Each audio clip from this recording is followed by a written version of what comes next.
Hello friends, welcome to Bhumika's kitchen. ನಾನು ನಿಮ್ಮ ಭೂಮಿಕಾ ಸುದರ್ಶನ್. ಎಲ್ಲರೂ ಹೇಗಿದ್ದೀರಾ?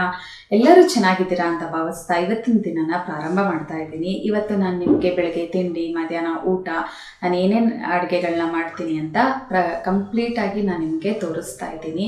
ನಾವು ಹಿಂದಿನ ದಿನನೇ ನಾಳೆ ಏನೇನು ಬೇಕು ಅನ್ನೋದನ್ನು ಎಲ್ಲ ರೆಡಿ ಮಾಡಿಟ್ಕೊಂಡು, ಜೊತೆಗೆ ಯಾವ ತಿಂಡಿ ಮಾಡ್ತೀವಿ ಅಂತ ಮೊದಲೇ ನಾವು ಪ್ರಿಪೇರ್ ಆಗಿಬಿಟ್ಟಿದ್ರೆ ಆವಾಗ ನಮಗೆ ತುಂಬ ಈಸಿಯಾಗಿ ಪ್ಲ್ಯಾಂಡ್ ಆಗಿ ತುಂಬ ಬೇಗ ಅಡುಗೆ ಎಲ್ಲ ಮುಗಿಯುತ್ತೆ. ಅಡುಗೆ ಒಂದೇ ಅಲ್ಲ, ಪ್ರತಿಯೊಂದು ಕೆಲಸನೂ ಅಷ್ಟೇ. ಹಿಂದಿನ ದಿನವೇ ನಾವು ಎಲ್ಲ ರೆಡಿ ಮಾಡಿಟ್ಕೊಂಡಿದ್ದಷ್ಟು ಬೇಗ ಆಗುತ್ತೆ.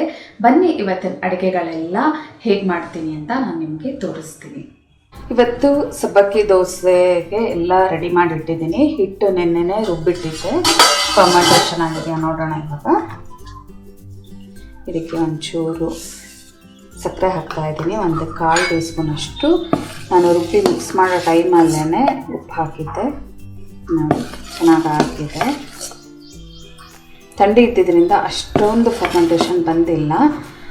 ತೀರಾ ದೋಸೆ ಏನಾದರೂ ಸ್ವಲ್ಪ ಗಟ್ಟಿ ಅನಿಸಿದ್ರೆ ಆ ಟೈಮಲ್ಲಿ ಸೋಡಾ ಮಿಕ್ಸ್ ಮಾಡಿಕೊಂಡು ಹಾಕಿದ್ರೆ ಆಯಿತು. ಎಲ್ಲ ಚೆನ್ನಾಗಿ ಮಿಕ್ಸ್ ಮಾಡ್ಕೊಂಡಿದ್ದೀನಿ. ಇವಾಗ ಇದಕ್ಕೆ ಚಟ್ನಿ ರುಬ್ಕೊಂಡ್ರೆ ಇವತ್ತಿಗೆ ದೋಸೆಗೆ ಚಟ್ನಿ ರೆಡಿ ಆಗುತ್ತೆ. ಒಂದು ಪಾತ್ರೆ ಒಳಗಡೆ ಒಂದು ಚಿಕ್ಕ ಕಪ್ಪಲ್ಲಿ 1 ಕಪ್ ಅಂದರೆ 250 ml ಕಪ್ಪಲ್ಲಿ ಬರುತ್ತೆ ಹಳಸಂದೆ ಕಾಳನ್ನ. ಇದನ್ನು ಒಂದ್ಸಲ ಕ್ಲೀನ್ ಮಾಡಿಕೊಂಡು ಚೆನ್ನಾಗಿ ತೊಳೆದು ನೆನೆಸಿಟ್ಬಿಡ್ತೀನಿ. 8 ಗಂಟೆ ಸುಮಾರು. ಇವಾಗ ಒಂದು 3 ಅವರ್ಸ್ ಈ ಹಳಸಂದೆ ಕಾಳು ನೆಂದರೂ ಸಾಕು, ಒಂದು 2 ಅವರ್ಸ್ ನೆಂದರೂ ಸಾಕು. ಸಾರು ಮಾಡೋದಕ್ಕೆ ಸಾಫ್ಟಾಗಿ ಚೆನ್ನಾಗಿ ನೆಂದಿರುತ್ತೆ. ತಿಂಡಿ ಮುಗಿಯೋಷ್ಟರಲ್ಲಿ ಇದು ನೆನೀತಾ ಇರಲಿ. ನಂತರ ಸಾರು ಮಾಡೋದು ಹೇಗೆ ಅಂತ ಹಳಸಂದೆ ಕಾಳ್ದು ತೋರಿಸ್ತೀನಿ. ಸ್ಟವ್ ಆನ್ ಮಾಡಿಕೊಂಡು ಬಾಣಲೆ ಒಳಗಡೆ 1 ಟೀ ಸ್ಪೂನ್ ಎಣ್ಣೆ ಹಾಕೊಂಡಿದ್ದೀನಿ. ಹಸಿಮೆಣಸಿನ್ಕಾಯಿ ತುಂಬ ಚಿಕ್ಕದಾಗಿರೋದ್ರಿಂದ ಒಂದು 4 ಹಸಿಮೆಣಸಿನ್ಕಾಯಿ ಹಾಕೊಂಡಿದ್ದೀನಿ. ಅದನ್ನು ಒಂದು 30 ಸೆಕೆಂಡ್ ಫ್ರೈ ಮಾಡ್ಕೊಳ್ತೀನಿ. ಫಸ್ಟು ಹಸಿಮೆಣಸಿನ್ಕಾಯಿ ಯಾವಾಗಲೂ ಕಟ್ ಮಾಡಿಬಿಟ್ಟೆ ಹಾಕೊಳ್ಳಿ, ಇಲ್ಲಾಂದರೆ ಸಿಡಿಯುತ್ತೆ. ಇದ್ರ ಜೊತೆಗೆ ಕರ್ಬೇವಿನ ಸೊಪ್ಪು ಒಂದು ಗರಿಯಷ್ಟು. ಕರ್ಬೇವಿನ ಸೊಪ್ಪು ಹಸಿಮೆಣಸಿನ್ಕಾಯಿನ ಈ ಥರ ಒಂದು ಫ್ರೈ ಮಾಡಿಬಿಟ್ಟು ಹಾಕೊಂಡ್ರೆ ಚಟ್ನಿ ತುಂಬ ಟೇಸ್ಟ್ ಚೆನ್ನಾಗಿರುತ್ತೆ. ಹಸಿಮೆಣಸಿನ್ಕಾಯಿದು ದಾಟ್ ವಾಸನೆ ಎಲ್ಲ ಹೋದ ನಂತರ ಸ್ಟವ್ ಆಫ್ ಮಾಡಿಬಿಡೋಣ. ನೋಡಿ ಇವೆರಡನ್ನೇ ಹುರ್ಕೋಬೇಕು, ಇನ್ನೇನು ಹುರಿಬಾರದು ಈ ಕಾಯಿ ಚಟ್ನಿಗೆ. ನಂತರ ಇಲ್ಲಿ ನಾನು ಫ್ರೀಸರಲ್ಲಿ ತೆಂಗಿನಕಾಯಿ ಇಟ್ಟಿದ್ದೆ. ಸ್ಟವ್ ಆಫ್ ಮಾಡಿಬಿಟ್ಟು ಈ ಬಾಣಲಿ ಶಾಖನೇ ಸಾಕು, ಈ ನಾರ್ಮಲ್ ಟೆಂಪರೇಚರ್ಗೆ ಈ ತೆಂಗಿನಕಾಯಿ ಬರುತ್ತೆ. ನೋಡಿ ತೆಂಗಿನಕಾಯಿ ಹಾಕ್ಕೊಂಡು ಜಸ್ಟ್ ಒಂದ್ಸಲ ಮಿಕ್ಸ್ ಮಾಡ್ಕೊಳ್ತೀನಿ. ಫ್ರೈ ಮಾಡಬಾರ್ದು, ಈಗಲೇ ಹೇಳ್ತಾ ಇದ್ದೀನಿ. ಕಾಯಿ ಚಟ್ನಿಗೆ ಯಾವಾಗಲೂ ಫ್ರೆಶ್ ಆಗಿ ಕಾಯಿ ತುರ್ಕೊಂಡು ಮಾಡಿದ್ರೆ ತುಂಬ ಚೆನ್ನಾಗಿರುತ್ತೆ. ಆದರೆ ನಾನು ಮೊದಲೇ ತುರಿದು ಇಟ್ಬಿಟ್ಟಿದ್ರಿಂದ ಈ ಮೆಥಡ್ ಮಾಡ್ತಾ ಇದ್ದೀನಿ. ಇಲ್ಲ ರುಬ್ಬಬೇಕಾದ್ರೆ ನೀವು ಒಂಚೂರು ಬಿಸಿನೀರು ಹಾಕೊಂಡ್ರೂ ಪರವಾಗಿಲ್ಲ. ನೋಡಿ ನಾರ್ಮಲ್ ಟೆಂಪರೇಚರ್ಗೆ ಬಂದಿದೆ. ಇವಾಗ ಇದನ್ನು ಮಿಕ್ಸರ್ ಜಾರ್ ಒಳಗಡೆ ಹಾಕೊಂಡ್ಬಿಡ್ತೀನಿ.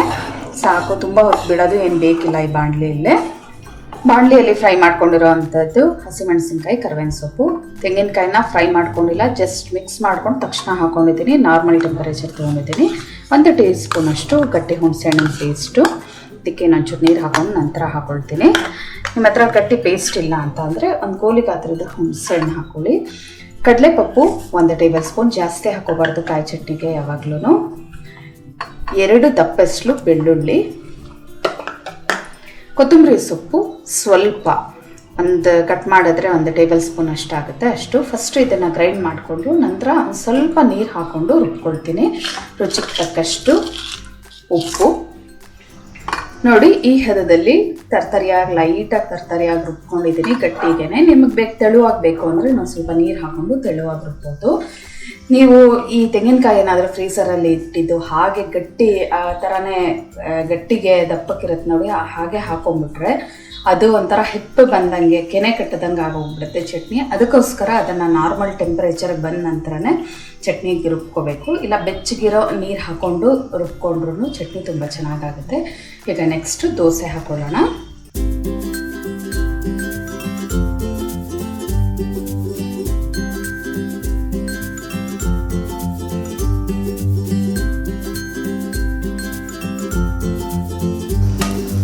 ಎರಡು ಕಡೆ ಬೇಯಿಸ್ಕೊಂಡಿದ್ದೀನಿ.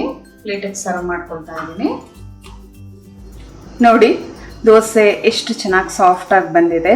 ಅಷ್ಟು ಫರ್ಮೆಂಟೇಷನ್ ಆಗಲಿಲ್ಲ ಅಂದರೂ ಸಬ್ಬಕ್ಕಿ ಹಾಕಿರೋದ್ರಿಂದ ತುಂಬಾ ಸಾಫ್ಟಾಗಿದೆ. ಇವತ್ತು ಇದನ್ನು ಸಬ್ಬಕ್ಕಿ ದೋಸೆನ ಕಾಯಿ ಚಟ್ನಿ ಆಲೂಗಡ್ಡೆ ಸಾಗು ಜೊತೆ ಸರ್ವ್ ಮಾಡ್ತಾ ಇದ್ದೀನಿ. ನಿಮಗೆ ಏನಾದರೂ ಇನ್ನೂ ಚೆನ್ನಾಗಿ ಫರ್ಮೆಂಟೇಷನ್ ಆಗಬೇಕು ಅಂದರೆ ಈ ಥರ ಏನಾದರೂ ಫರ್ಮೆಂಟೇಷನ್ ಆಗಿಲ್ಲ ಅಂದರೆ ದೋಸೆ ಹಿಟ್ಟು ಚುಟ್ಕಿ 1/4 ಟೀ ಸ್ಪೂನ್ಗಿಂತ ಕಮ್ಮಿ ಸೋಡಾನ ಹಾಕಿ ಮಿಕ್ಸ್ ಮಾಡಿಕೊಂಡ್ರೆ ಸಾಫ್ಟ್ ಆಗುತ್ತೆ. ಸೋಡಾ ಹಾಕಿದ್ರೆ ಒಳ್ಳೆಯದಲ್ಲ ಅಂತ ಅಂದ್ಬಿಟ್ಟು ನಾನಿವತ್ತು ಹಾಗೇ ಹಾಕಿದ್ದೀನಿ ದೋಸೆನ. ಇವಾಗ ನೆಕ್ಸ್ಟು ಸಾಂಬಾರು ಮಾಡೋದು ಹೇಗೆ ಅಂತ ತೋರಿಸ್ತೀನಿ. ಇವತ್ತಿನ ತಿಂಡಿ ದೋಸೆ ರೆಡಿಯಾಗಿದೆ. ತಿಂಡಿ ಎಲ್ಲ ಆಯಿತು. ಇವಾಗ ಸಾಂಬಾರು ಮಾಡೋದಕ್ಕೆ ಬಂದಿದ್ದೀನಿ. ಸಾಂಬಾರು ಮಾಡೋದಕ್ಕಿಂತ ಮುಂಚೆ ನಾನು ನಿಮಗೆ ಒಂದು ತೆಂಗಿನಕಾಯಿ ಎಳ್ಳು ಜೀರಿಗೆ ಹುರುಗಡ್ಲೆನೆಲ್ಲ ರುಬ್ಬೋದನ್ನು ತೋರಿಸ್ತಾ ಇದ್ದೀನಿ. ಇದು ಬರೀ ಸಾಂಬಾರ್ಗೆ ಅಷ್ಟೇ ಅಲ್ಲ, ಪಲ್ಯ ಎಲ್ಲದಕ್ಕೂ ಉಪಯೋಗಿಸ್ಕೋಬೋದು, ಸ್ಟೋರ್ ಮಾಡ್ಬೋದು. ಒಂದು 4ರಿಂದ 5 ದಿನದವರೆಗೆ. ಇದನ್ನು 3 ಟೇಬಲ್ ಸ್ಪೂನ್ ಹುರುಗಡ್ಲೆ, 1 ಟೀ ಸ್ಪೂನ್ ಜೀರಿಗೆ, 2 ಟೀ ಸ್ಪೂನ್ ಎಳ್ಳು ಇದಿಷ್ಟನ್ನು ಹಾಕೊಂಡಿದ್ದೀನಿ. ಕೊಬ್ಬರಿ 2 ಟೇಬಲ್ ಸ್ಪೂನ್, 1 ಕಪ್ಪು ಅಂದರೆ ಹತ್ತಾದ್ರೆ 4 ಟೇಬಲ್ ಸ್ಪೂನಷ್ಟು ಹಸಿ ತೆಂಗಿನ ತುರಿ ಬಂದಿದೆ. ಹಸಿ ತೆಂಗಿನ ತುರಿ ಮಾತ್ರ ಹಾಕ್ಕೊಂಡು ನೀವು ರುಬ್ಕೋಬೋದು. ಜೊತೆಲಿ ಒಂಚೂರು ಕೊಬ್ಬರಿ ಹಾಕೊಂಡ್ರೆ ತುಂಬ ರುಚಿಯಾಗಿರುತ್ತೆ. ನೀವು ನೀರು ಹಾಕದೆ ಇದನ್ನು ಹಾಗೆ ಡ್ರೈ ಪೌಡರ್ ಥರ ಮಾಡಿ ಕೂಡ ಫ್ರಿಜ್ಜಲ್ಲಿ ಸ್ಟೋರ್ ಮಾಡಿ ಇಟ್ಕೋಬೋದು. ನೀರು ಹಾಕಿದ್ರೆ ಅದರ ರಸ ಬಿಟ್ಟು ಟೇಸ್ಟ್ ಇನ್ನೂ ಚೆನ್ನಾಗಿರುತ್ತೆ. ನಾನು ಸ್ವಲ್ಪ ನೀರು ಹಾಕ್ಕೊಂಡು ಚಟ್ನಿ ಹದದಲ್ಲಿ ರುಬ್ಕೊಳ್ತೀನಿ. ಇದನ್ನು ಈ ಹದದಲ್ಲಿ ಚಟ್ನಿ ಹದದಲ್ಲಿ ರುಬ್ಕೊಂಡಿದ್ದೀನಿ. ಈ ರುಬ್ಬಿರುವಂಥ ಮಿಶ್ರಣನ ನೀವು ಎಲ್ಲ ಥರ ಬೇಳೆ ಸಾರಿಂದ ಹಿಡಿದು ಎಲ್ಲ ಕಾಳಿನ ಸಾರುಗಳು ಎಲ್ಲ ಥರ ಸಾರುಗಳಿಗೂ ಈ ರುಬ್ಬಿರೋದನ್ನ ಹಾಕೋಬೋದು. ಜೊತೆಗೆ ಸಾಗುಗಳು, ನಾವು ಎಲ್ಲ ಥರ ತರಕಾರಿಗಳ ಸಾಗುಗಳಿಗೆ ಈ ರುಬ್ಬಿರೋದನ್ನ 1 ಟೇಬಲ್ ಸ್ಪೂನಷ್ಟು ಹಾಕ್ಕೊಂಡ್ರೆ ಟೇಸ್ಟು ತುಂಬ ಚೆನ್ನಾಗಿರುತ್ತೆ ಗ್ರೇವಿ ಪಲ್ಯಗಳಿಗೆ. ಇವಾಗ ಇದನ್ನು ಒಂದು ಬಾಕ್ಸ್ ಒಳಗಡೆ ಹಾಕಿ ಫ್ರೀಝರ್ಗೆ ಸ್ಟೋರ್ ಮಾಡಿಡ್ತೀನಿ. ಕೆಳಗಡೆ ಫ್ರಿಜ್ಜಲ್ಲಿ ಇಡಬಾರ್ದು, ಫ್ರೀಝರಲ್ಲೇ ಇಡಬೇಕು. ಇದನ್ನು ನೀವು ಉಪಯೋಗಿಸೋದು ಒಂದು ಅರ್ಧ ಗಂಟೆ ಮುಂಚೆ ತೆಗೆದು ಇದನ್ನ ಉಪಯೋಗಿಸ್ಕೋಬೋದು. ಸ್ಟವ್ ಆನ್ ಮಾಡಿಕೊಂಡು ಕುಕ್ಕರ್ ಒಳಗಡೆ 1 ಟೇಬಲ್ ಸ್ಪೂನ್ ಎಣ್ಣೆ ಹಾಕ್ಕೊಂಡಿದ್ದೀನಿ. ಎಣ್ಣೆ ಒಂಚೂರು ಕಾಯ್ದಿದ್ದ ಹಾಗೆ ಅರ್ಧ ಟೀ ಸ್ಪೂನ್ ಸಾಸಿವೆ, ಒಣಗಿದ ಮೆಣಸಿನ್ಕಾಯಿ, 2 ಎಕ್ಸ್ಲು ಬೆಳ್ಳುಳ್ಳಿನ ಸಣ್ಣದಾಗಿ ಕಟ್ ಮಾಡ್ಕೊಂಡಿದ್ದೀನಿ. ಜೊತೆಯಲ್ಲೇ ಸ್ವಲ್ಪ ಇಂಗು, ಇದನ್ನು ಚೆನ್ನಾಗಿ ಮಿಕ್ಸ್ ಮಾಡ್ಕೊಂಡ್ಬಿಡ್ತೀನಿ. ಮೊದಲೆಲ್ಲ ಒಂದು 30 ಸೆಕೆಂಡ್ ಮಿಕ್ಸ್ ಮಾಡಿಕೊಂಡ್ರೆ ಸಾಕು. ಇಂಗು ಬೆಳ್ಳುಳ್ಳಿ 2 ಹಾಕಬೇಕಾ ಅಂತ ಕೇಳ್ಬೋದು ಒಬ್ಬೊಬ್ಬರು. ಇದು ಹಲಸಂದೆ ಕಾಳು ವಾಯು ಪದಾರ್ಥ ಆಗಿರೋದ್ರಿಂದ ಒಂಚೂರು ಇಂಗು ಹಾಕ್ಕೊಂಡ್ರೆ ಒಳ್ಳೆಯದು. ಹಾಕೋಕ್ಕೆ ಇಷ್ಟಪಡದೇ ಇದ್ದವರು ಸ್ಕಿಪ್ ಮಾಡ್ಕೊಳ್ಳಿ. ಈರುಳ್ಳಿ 1 ಈರುಳ್ಳಿ ಈ ಥರ ಉದ್ದಕ್ಕೆ ಸ್ಲೈಸಸ್ಗಳ ಥರ ಕಟ್ ಮಾಡ್ಕೊಂಡು ಹಾಕ್ಕೊಂಡಿದ್ದೀನಿ. ಜೊತೆಯಲ್ಲೇ ಸ್ವಲ್ಪ ಕರಿಬೇವಿನ ಸೊಪ್ಪು. ಈರುಳ್ಳಿ ಒಂದು ಸ್ವಲ್ಪ ಬಾಡಿಕೊಳ್ಳಿ.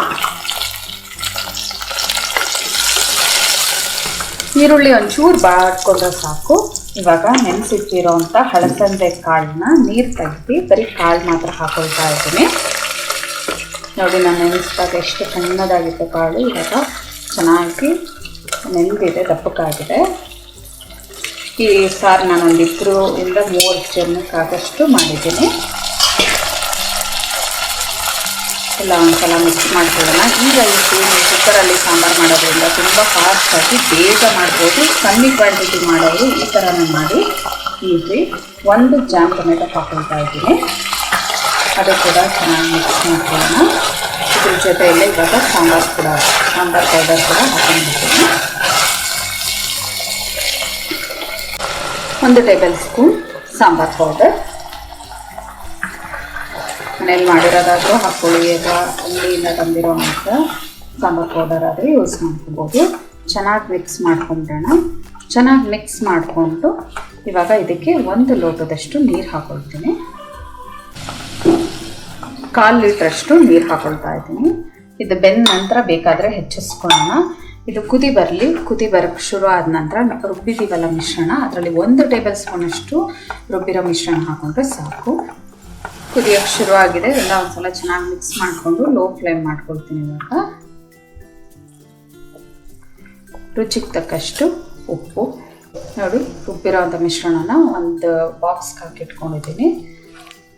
1 ಟೇಬಲ್ ಸ್ಪೂನಷ್ಟು ಹಾಕ್ಕೊಂಡಿದ್ದೀನಿ.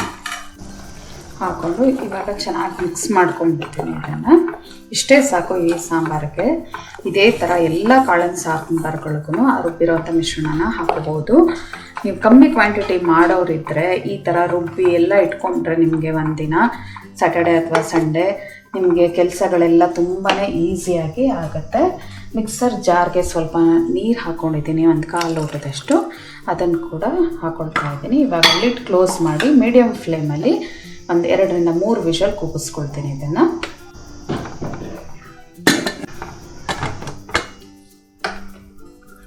ನೆಕ್ಸ್ಟು ಇದು ಕೂಗೋಷ್ಟರಲ್ಲಿ ಕುಂಬಳಕಾಯಿ ಪಲ್ಯ ರೆಡಿ ಮಾಡ್ಕೊಂಡಿದ್ದೀನಿ ಮಧ್ಯಾಹ್ನ ಊಟಕ್ಕೆ ನೆಂಚ್ಕೊಳ್ಳೋದಕ್ಕೆ.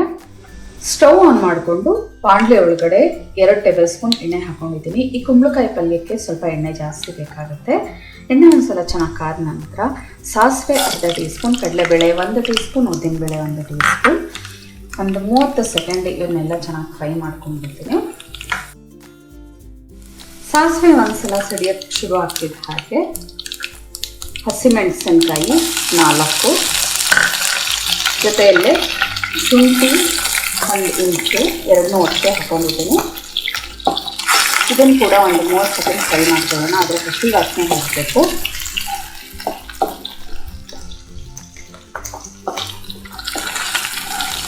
ಹಸಿಮೆಣಸಿನಕಾಯಿ ಬೇಕಾದರೆ ನೀವು ಉದ್ದುದ್ದ ಕಟ್ ಮಾಡಿ ಕೂಡ ಹಾಕೋಬೋದು. ನಾನು ಇಲ್ಲಿ ಬಾಯಿಗೆ ಸಿಗುತ್ತೆ ಉದ್ದುದ್ದ ಕಟ್ ಮಾಡಿದ್ರೆ ಅಂತ ಹೇಳಿ ಸಣ್ಣದಾಗಿ ಕಟ್ ಮಾಡ್ಕೊಂಡಿದ್ದೀನಿ. ಇವಾಗ ಈರುಳ್ಳಿ ಹಾಕೊಳ್ತೀನಿ. 2 ಮೀಡಿಯಮ್ ಸೈಜ್ ಈರುಳ್ಳಿನ ಉದ್ದುದ್ದು ಕಟ್ ಮಾಡ್ಕೊಂಡಿದ್ದೀನಿ. ನೀವು ಬೇಕಾದರೆ ಸಣ್ಣದಾಗಿ ಬೇಕಾದರೆ ಕಟ್ ಮಾಡಿ ಹಾಕೋಬೋದು. ಉದ್ದುದಾಗಿ ಕಟ್ ಮಾಡಿ ಹಾಕಿದ್ರೆ ಬಾಯಿಗೆ ಸಿಗುತ್ತೆ, ಅವಾಗ ತುಂಬ ರುಚಿ ಚೆನ್ನಾಗಿರುತ್ತೆ.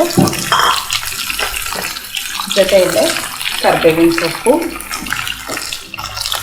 ಈರುಳ್ಳಿ ಒಂಚೂರು ಸಾಫ್ಟ್ ಆಗಲಿ ಅಲ್ಲಿವರೆಗೂ ಚೆನ್ನಾಗಿ ಫ್ರೈ ಮಾಡ್ಕೊಳ್ತೀನಿ. ಹೈ ಫ್ಲೇಮಲ್ಲಿ ಈರುಳ್ಳಿನ 1 ನಿಮಿಷ ಫ್ರೈ ಮಾಡಿಕೊಂಡು ಅದು ಬಿಸಿ ಆದ ನಂತರ ಮೀಡಿಯಮ್ ಫ್ಲೇಮಲ್ಲಿ 1 ನಿಮಿಷ ಫ್ರೈ ಮಾಡ್ಕೊಂಡಿದ್ದೀನಿ. ಲೈಟಾಗಿ ಸಾಫ್ಟ್ ಆಗಿದೆ, ಒಂದು ಅರ್ಧ ಭಾಗದಷ್ಟು. ಇವಾಗ ಅರ್ಧ kg ಕುಂಬಳಕಾಯಿನ ಸಿಪ್ಪೆ ಸ್ವಲ್ಪ ತೆಗ್ದಿದ್ದೀನಿ. ತುಂಬ ಗಟ್ಟಿ ಇರೋ ಕಡೆ, ಎಳೆದಾಗಿರೋ ಕಡೆ ಹಾಕಿ ಬಿಟ್ಟಿದ್ದೀನಿ. ಅದ್ರ ಬೀಜ ಎಲ್ಲ ತೆಗ್ದು ಸಿಪ್ಪೆ ಎಲ್ಲ ಗಟ್ಟಿ ಸಿಪ್ಪೆ ಇರೋದೆಲ್ಲ ತೆಗ್ದು ಈ ಥರ ಸಣ್ಣದಾಗಿ ಕಟ್ ಮಾಡ್ಕೊಂಡಿದ್ದೀನಿ. ಜೊತೆಯಲ್ಲೇ ಒಂಚೂರು ಉಪ್ಪು ಹಾಕೊಂಡ್ಬಿಡ್ತೀನಿ. ಉಪ್ಪು ಹಾಕೋದ್ರಿಂದ ತರಕಾರಿ ಎಲ್ಲ ಬೇಗ ಬೇಯುತ್ತೆ. ಕುಂಬಳಕಾಯಿ ಆಗಿರ್ಬೋದು, ಯಾವುದೇ ತರಕಾರಿ ಆಗಿದ್ರೂ. ಇವಾಗ ಚೆನ್ನಾಗಿ ಒಂದ್ಸಲ ಮಿಕ್ಸ್ ಮಾಡ್ಕೊಂಡ್ಬಿಡ್ತೀನಿ. ಹೈ ಫ್ಲೇಮ್ ಮಾಡಿಕೊಂಡೆ ಮಿಕ್ಸ್ ಮಾಡ್ಕೊಳ್ಳಿ. ಅದು ಬಿಸಿ ಆದ ನಂತರ ಲೋ ಫ್ಲೇಮ್ ಮಾಡಿದ್ರೆ ಸಾಕು. ಎಲ್ಲ ಚೆನ್ನಾಗಿ ಮಿಕ್ಸ್ ಮಾಡ್ಕೊಂಡಿದ್ದೀನಿ. ಇವಾಗ ಲಿಡ್ ಕ್ಲೋಸ್ ಮಾಡಿಕೊಂಡು ಲೋ ಫ್ಲೇಮ್ ಮಾಡಿ ಒಂದು 4 ನಿಮಿಷ ಬೇಯಿಸ್ಕೊಳ್ತೀನಿ. ಕುಂಬಳಕಾಯಿ ತುಂಬ ಬೇಗ ಬೇಯುತ್ತೆ.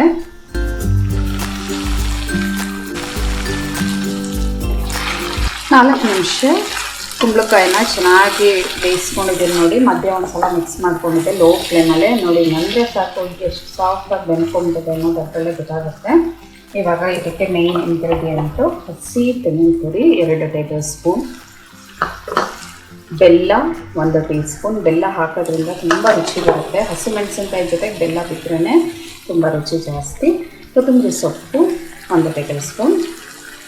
ಇದಿಷ್ಟನ್ನು ಹಾಕ್ಕೊಂಡು ಚೆನ್ನಾಗಿ ಮಿಕ್ಸ್ ಮಾಡಿಕೊಂಡು 1 ನಿಮಿಷ ಫ್ರೈ ಮಾಡ್ಕೊಂಡ್ರೆ ಹಾಗೆಯೇ ಮೀಡಿಯಮ್ ಫ್ಲೇಮಲ್ಲೇ ತೆಂಗಿನಕಾಯಿ, ಬೆಲ್ಲ, ಕೊತ್ತಂಬರಿ ಸೊಪ್ಪು ಎಲ್ಲ ಚೆನ್ನಾಗಿ ಮಿಕ್ಸ್ ಆಗೋ ರೀತಿ ಮಿಕ್ಸ್ ಮಾಡ್ಕೊಂಡಿದ್ದೀನಿ. ಎಲ್ಲ ಚೆನ್ನಾಗಿ ಮಿಕ್ಸ್ ಆಗಿದೆ. ಈ ಟೈಮಲ್ಲಿ ಟೇಸ್ಟ್ ನೋಡ್ಬಿಟ್ಟು ಉಪ್ಪು ಬೇಕಿದ್ರೆ ಹಾಕ್ಕೊಳ್ಳಿ ಅಥವಾ ಬೆಲ್ಲ ಬೇಕಿದ್ರೆ ಹಾಕ್ಕೊಳ್ಳಿ. ಇವಾಗ ಸ್ಟವ್ ಆಫ್ ಮಾಡಿಬಿಟ್ಟು ಲಿಡ್ ಕ್ಲೋಸ್ ಮಾಡಿ ಪಕ್ಕ ಎತ್ತಿಡ್ತೀನಿ. ಕುಂಬಳಕಾಯಿ ಪಲ್ಯ ರೆಡಿ ಆಯಿತು.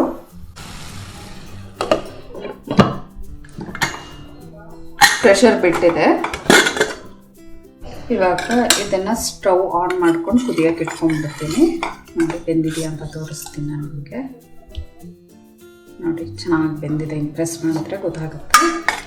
ಇವಾಗ ಈ ಸಾರನ್ನ ಕುದಿಸ್ಕೊಂಡ್ಬಿಡೋಣ. ನಾವೆಲ್ಲ ಹಾಕಿದ್ದೀವಿ, ಇನ್ನೇನಿದ್ರು ಹುಳಿ 1 ಹಾಕಬೇಕು, ಬದನೆಕಾಯಿ ಹುಳಿ 2 ಅಷ್ಟೇ.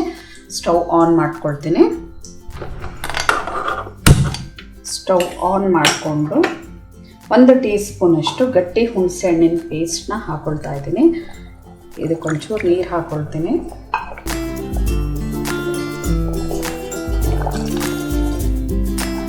ಗಟ್ಟಿ ಪೇಸ್ಟ್ ಹಾಕ್ಕೊಂಡು ಇವಾಗ ಬದನೆಕಾಯಿ ಕಟ್ ಮಾಡಿ ಇಟ್ಕೊಂಡಿರೋದನ್ನ ಇದ್ರೊಳಗೆ ಹಾಕ್ಕೊಂಡಿರ್ತೀನಿ.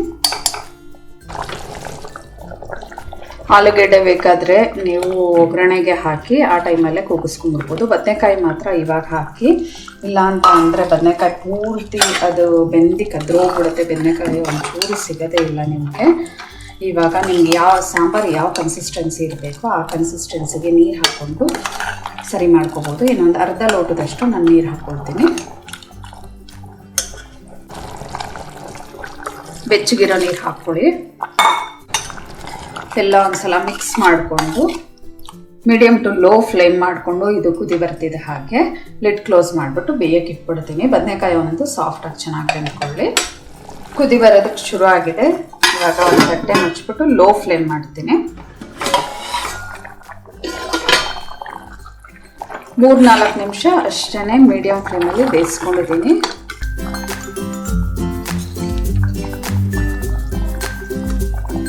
ನೋಡಿ ನಂತರ ಸಾಕು ಗೊತ್ತಾಗ್ತಾ ಇದೆ ಎಷ್ಟು ಸಾಫ್ಟಾಗಿ ಬೆಂದಿದೆ ಅಂತ ಅಂದ್ಬಿಟ್ಟು. ಬದನೆಕಾಯಿನ ನೀವು ಕುಕ್ಕರಲ್ಲಿ ಹಾಕಿ ಉಬ್ಬಿಸ್ಕೊಂಡ್ರೆ ಈ ಥರ ಬದನೆಕಾಯಿ ಥರ ಇರೋದೇ ಇಲ್ಲ, ಹೋಳ್ಗಳ ಥರ ಫುಲ್ಲು ಬೆಂದು ಕತ್ತರೋಗ್ಬಿಡಿರುತ್ತೆ. ಇವಾಗ ಇದಕ್ಕೆ ಮೇಲ್ಗಡೆ ಒಂಚೂರು ಒಂದು ಅರ್ಧ ಟೀ ಸ್ಪೂನಷ್ಟು ಕೊತ್ತಂಬರಿ ಸೊಪ್ಪನ್ನ ಒತ್ತರಿಸ್ಕೊಂಡು ಒಂದ್ಸಲ ಮಿಕ್ಸ್ ಮಾಡ್ಕೊಳ್ತೀನಿ. ಮಿಕ್ಸ್ ಮಾಡಿಕೊಂಡು ತಟ್ಟೆ ಮುಚ್ಚಿಟ್ಬಿಟ್ರೆ ಸಾಂಬಾರು ರೆಡಿ ಆಯಿತು. ಹಲಸಂದೆಕಾಳು ಸಾಂಬಾರು. ಇವಾಗ ಅನ್ನಕ್ಕೆಲ್ಲ ರೆಡಿ ಮಾಡಿ ಇಟ್ಟಿದ್ದೀನಿ. ಅನ್ನನೂ ಕೂಡ ಕೂಗಿಸ್ಕೊಳಕ್ಕೆ ಇಟ್ಬಿಡ್ತೀನಿ. ಇನ್ನೊಂದು ಕಡೆ ಕುಕ್ಕರ್ ಒಳಗಡೆ ಮೊದಲು ನೀರು ಹಾಕ್ಕೊಂಡು ಒಂದು ಸಿಂಬಿ ಇಟ್ಕೊಂಡು ಅದ್ರ ಮೇಲೆ ಈ ಥರ ಒಂದು ಪಾತ್ರೆ ಒಳಗಡೆ ಅಕ್ಕಿ ಹಾಕಿ ನೀರು ಹಾಕಿಟ್ಟಿದ್ದೀನಿ. 1 ಕಪ್ ಅಕ್ಕಿಗೆ 2 ಕಪ್ ಅಷ್ಟು ನೀರು ಹಾಕ್ಕೊಂಡು ಒಂದು ತಟ್ಟೆ ಮುಚ್ಚಿಟ್ಟು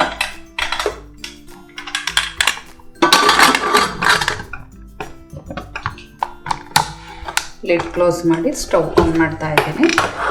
ಇವತ್ತಿನ ಅಡುಗೆ ಎಲ್ಲ ರೆಡಿ ಆಯಿತು. ಬೆಳಗ್ಗೆ ದೋಸೆನೂ ತೋರಿಸಿದ್ದೀನಿ ನಾನು. ಇವತ್ತು ಮಧ್ಯಾಹ್ನ ನಿಮಗೆ ಅನ್ನ ಸಾಂಬಾರು ಜೊತೆಗೆ ಒಂದು ಪಲ್ಯ ಇದಿಷ್ಟೂ ಹೇಗೆ ಮಾಡಿದ್ದೀನಿ ಅಂತ ತೋರಿಸಿದ್ದೀನಿ. ಇವತ್ತಿನ ಬ್ಲಾಗ್ ಇಲ್ಲಿಗೆ ಕೊನೆ ಮಾಡ್ತಾ ಇದ್ದೀನಿ ನಾನು.